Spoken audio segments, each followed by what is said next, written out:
এক জঙ্গলে একটি ভয়ানক ডিম ফেঁকো ডাইনি একটি ঈগলের সাথে বাস করত। ঈগলটিকে দিয়ে কার বাসায় ডিম রয়েছে এইসবের খবর নিত। এই জঙ্গলেরই এক পাশে একটি গরজিলা বাস করত। গরজিলাটি অনেক বেশি চিন্তিত ছিল তার বংশবৃদ্ধি নিয়ে। গরজিলার বংশ যেন পৃথিবীতে বৃদ্ধি হচ্ছিল না, লাহে লাহে যেন গরজিলার বংশ শেষ হয়ে যাচ্ছিল। আর এই বিষয়টি নিয়েই গরজিলা অনেক বেশি চিন্তিত ছিল। একদিন দুপুরে গরজিলা জঙ্গলে খাবার সংগ্রহ করার জন্য যায়।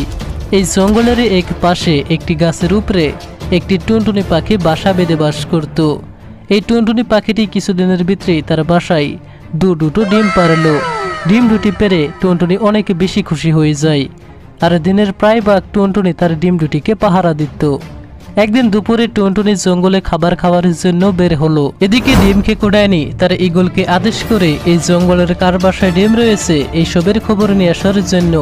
এরপর ঈগল ডিমের খোঁজ নেওয়ার জন্য জঙ্গলে বের হলো। সারা জঙ্গলে ঘুরতে লাগলো ডিমের জন্য। ঘুরতে ঘুরতে অবশেষে ঈগলটি টুনটুনি পাখির বাসার সামনে গিয়ে পৌঁছালো। আর টুনটুনির ডিম দুটি দেখতে পায়। ডিম দুটি দেখে ঈগল অনেক বেশি খুশি হয়ে যায়। এরপর ঈগলটি সেখান থেকে আবারও সেই ডাইনির কাছে আসলো আর ডাইনিকে টুনটুনির ডিমের বিষয়ে বলল। টুনটুনির ডিমের কথা শুনে ডাইনি অনেক বেশি খুশি হয়ে যায়। এরপর ডাইনি টুনটুনি পাখির বাসায় গেল আর টুনটুনির দুটি ডিমকে একে একে খেয়ে ফেললো। ডিম দুটি খেয়ে ডাইনিটি সেখান থেকে চলে আসলো।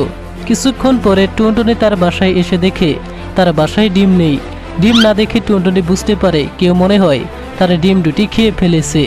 আর এটা ভেবে টুনটুনি সেখানে কান্না করতে লাগলো। আর এইভাবেই অনেক দিন কেটে গেল। আর এতদিনে গরজিলা তার বাসায় একটি ডিম পেরেছে। ডিম পেরে গরজিলা ভাবলো এবার সে বংশবৃদ্ধি করতে পারবে। আর এই আনন্দে গরজিলা মনের আনন্দে গান গাইতে লাগলো। আর দিনের অধিকাংশ সময় গরজিলা তার ডিমটিকে পাহারা দিত। দুপুরে গরজিলাটি খাবার খাওয়ার জন্য জঙ্গলে বের হলো। এদিকে সেই দুষ্ট ডাইনিটি তার ঈগলকে আবারও আদেশ দেয় জঙ্গলে কার বাসায় ডিম রয়েছে তার খোঁজ নিয়ে আসার জন্য। এরপর ঈগলটি জঙ্গলে বের হলো আর ঈগলটি সারা জঙ্গলে ঘুরে ঘুরে দেখতে লাগলো কার বাসায় ডিম রয়েছে। ঘুরতে ঘুরতে অবশেষে ঈগলটি গরজিলার বাসায় এসে পৌঁছালো। আর গরজিলার বাসায় সেই ডিমটিকে দেখতে পায়। ডিমটিকে দেখে গরজিলার সেই ডিমটিকে খাওয়ার জন্য সেই ঈগলটিরও মন গেল।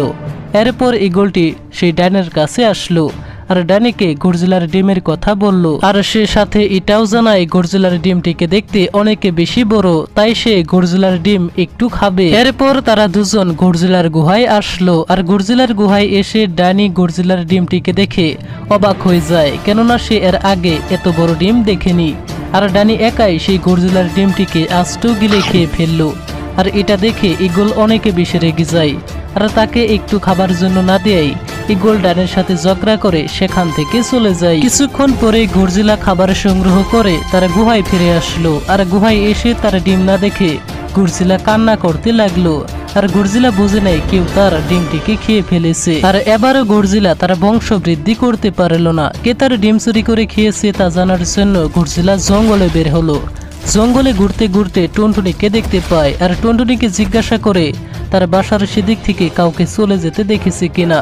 টুনটুনি না করে। আর টুনটুনি তাকে জানায় তার ডিমও কিছুদিন আগে কেউ চুরি করে খেয়েছে। তারা দুজন যখন কথা বলছিল তখনই সেখানে একটি ঈগল আসলো। আর ঈগল তাকে জানায় একটি দুষ্ট ডাইনি তাদের ডিমগুলোকে চুরি করে খেয়েছে। আর এইসবের খবর সেই ডাইনিকে দিয়েছে।